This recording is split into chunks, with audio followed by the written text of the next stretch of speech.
decisions you make today will impact people that you'll never meet. Let's talk about it on today's Walking in Wealth.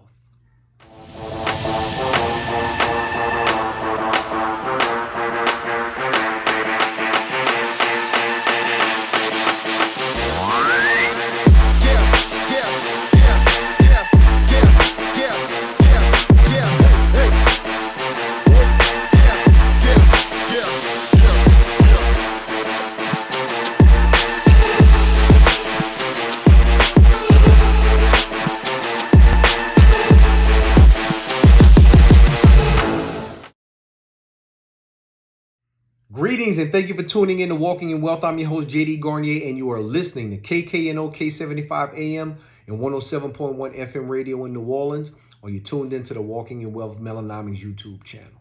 I hope you had a productive week in your wealth creation journey. And listen, my goal is simple: to help you walk in wealth, mentally, physically, spiritually, and financially. To take the things that God has already given you and use those to create a life of purpose. So that wealth is more than just what you acquire.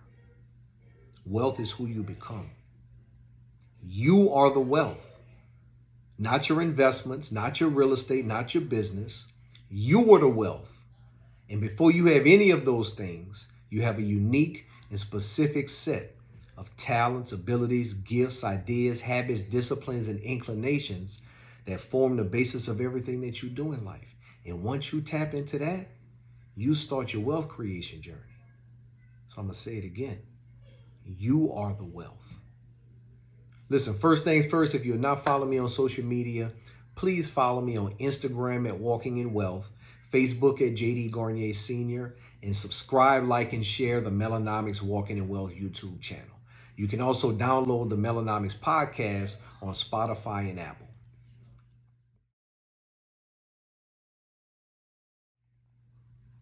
The decisions you make today will impact people that you'll never meet.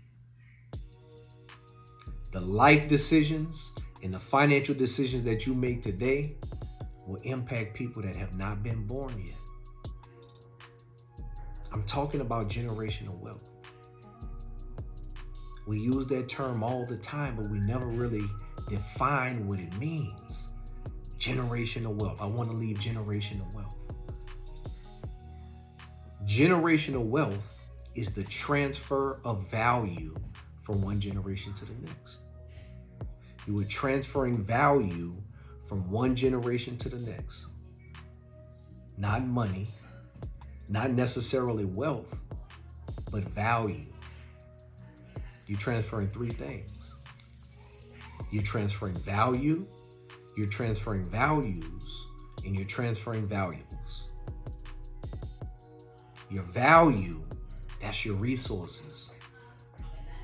Those are the things that you transfer to the next generation to help them get through life more easily, navigate through things more efficiently than you did.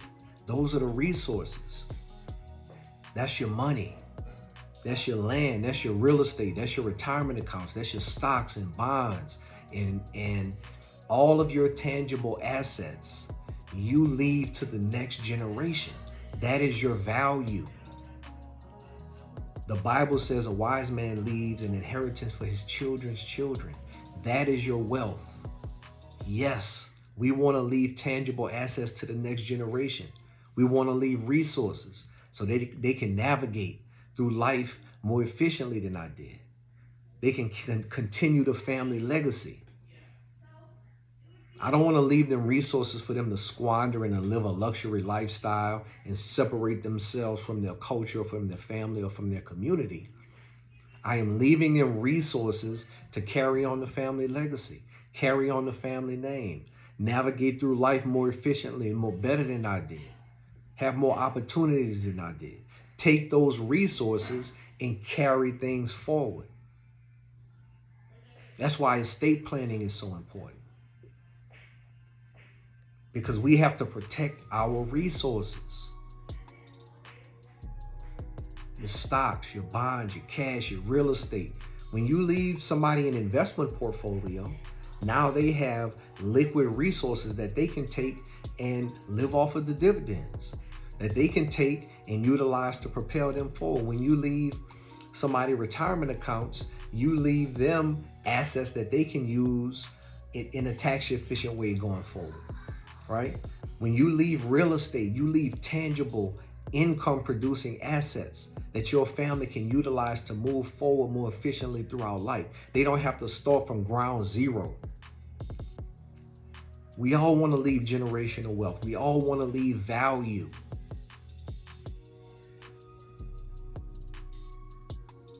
We have to protect that value. You can protect your value before you even do it. I was worth $1 million before I ever made $1 million. I bought a life insurance policy for $1 million at 25 years old. That's why life insurance is so important. Because it allows us to protect our value. I was making $50,000 at the time. I said, if I at least make this for the next 20 years, I'm worth $1 million. And so even if I didn't make it during that time and something would have unfortunately stopped me, I made my commitment to my family. Somebody is going to get $1 million worth of resources. And then as I've grown, I've increased that. But that is how important that is. It is life insurance is a tax-free transfer of wealth to the next generation, period. There's all kinds of ways to structure it. There's all kinds of ways to fund it and to utilize it in different manners. But at the end of the day, it is a tax-free transfer of wealth to the next generation. To be honest, we could close the wealth gap in one generation with life insurance. If 25% of Black Americans had at least $250,000 in life insurance, that's 10 million Black Americans with $250,000 in life insurance. That would create $2.5 trillion transfer of wealth in one generation. In one generation, regardless of any other assets that you own, your homes, your investments, your real estate, your businesses, regardless of any of that, just that alone would transfer $2.5 trillion of wealth to the next generation. We can close the wealth gap in one generation. That's how important life insurance is.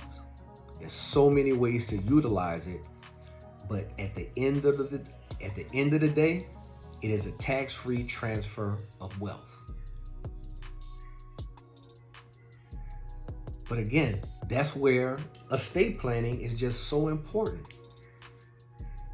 If we spend all these years accumulating wealth, accumulating assets, working hard, making the right decisions, putting, money in our investment accounts, buying real estate, and then something happens to us and we don't have a will.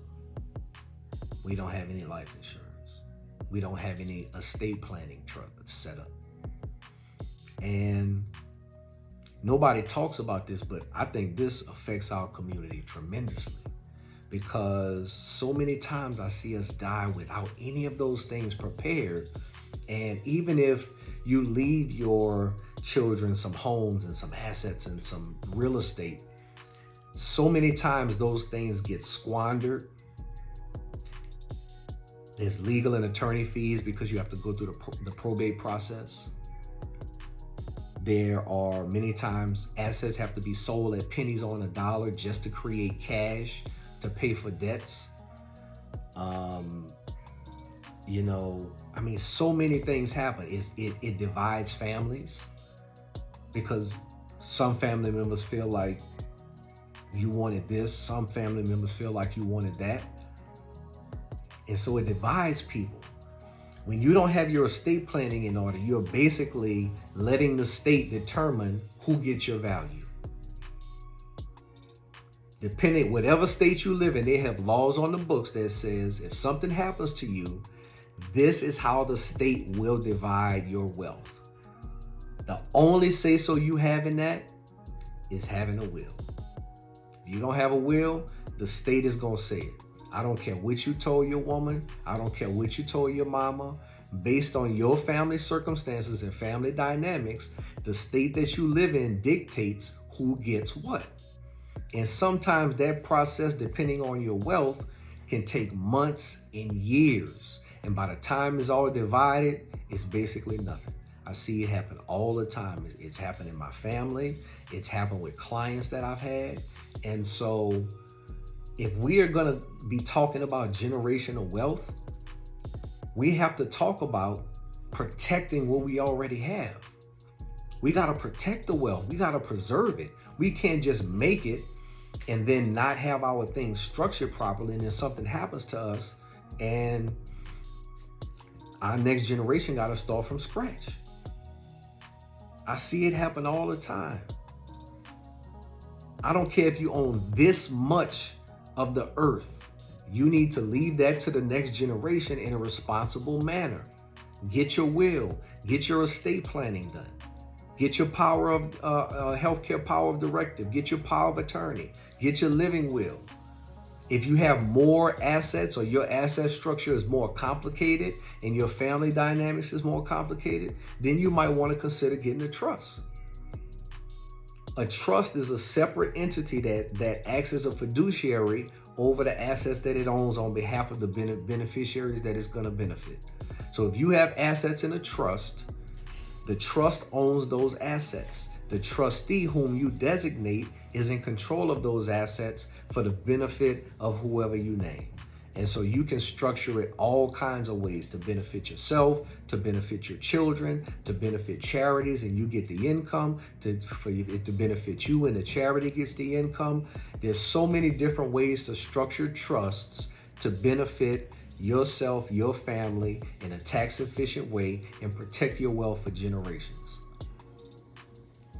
These are things that we are really not taught. You have to go and find this information. You know, these are things I've been doing for the past 20 years. I've been in the meetings where people have structured and drafted their trusts. I advise people on what assets to go into certain trusts. I work with estate planning attorneys and CPAs every day. This is what I do all the time. This is what we are missing. We are not protecting our wealth. We delay it. We don't think about it. And then one day, guess what? Families are fighting over assets. There's no structure in place. And what was once a multi-million-dollar portfolio is dwindled down to pennies on the dollar. But if we're going to keep talking about generational wealth, we have to protect and preserve what we already have. The value. The value. The transfer of value from one generation to the next. You are transferring value. But not only are you transferring value, you are transferring values. I've never ever had a wealthy person say, I want to leave my kids all this money, but I don't want to leave them any values. I don't want to leave them any core principles by which to live their life. I'm going to just leave them some money. No, a part of generational wealth are your values. What do you stand for? What do you believe in? What core values dictate and guide your decisions, your purpose? You want to pass those values on to the next generation.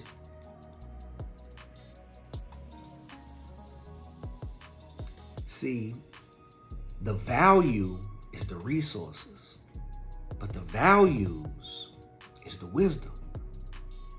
Because if you have the resources without the wisdom, you're going to waste the resources.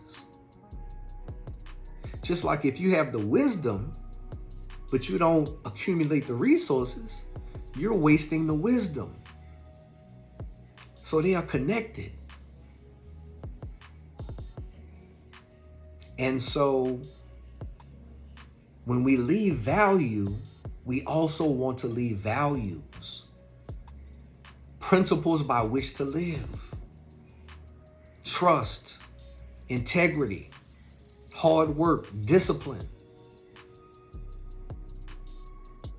guiding principles that the next generation can live by, so when they receive the resources, they understand and they have the mindset to be able to handle those resources and carry it forward.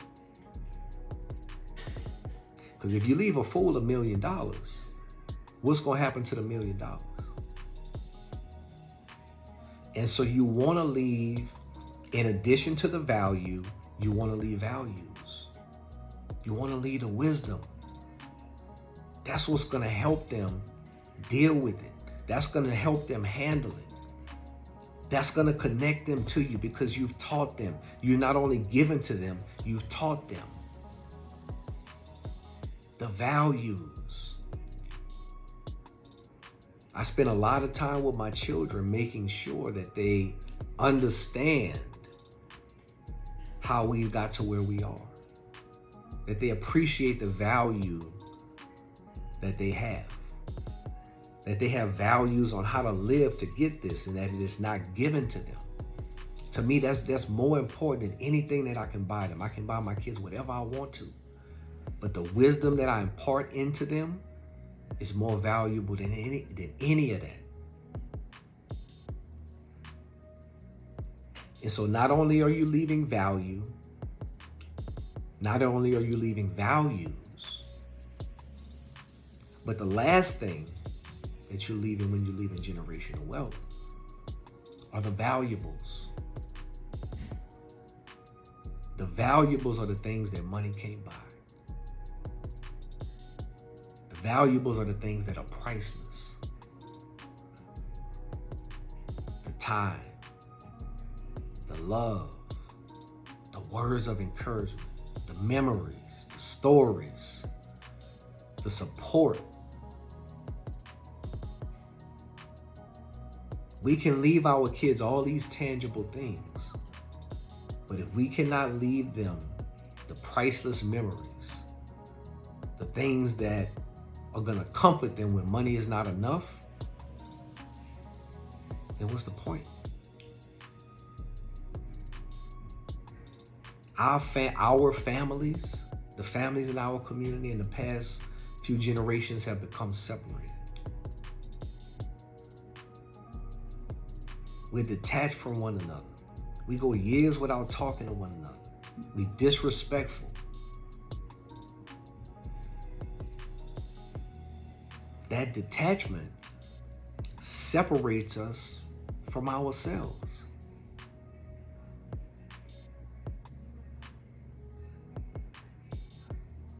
And so we don't have any valuables, any priceless things to hold on to, things that are worth more than any tangible financial portfolio, than any real estate portfolio, things that comfort us when the money is not enough.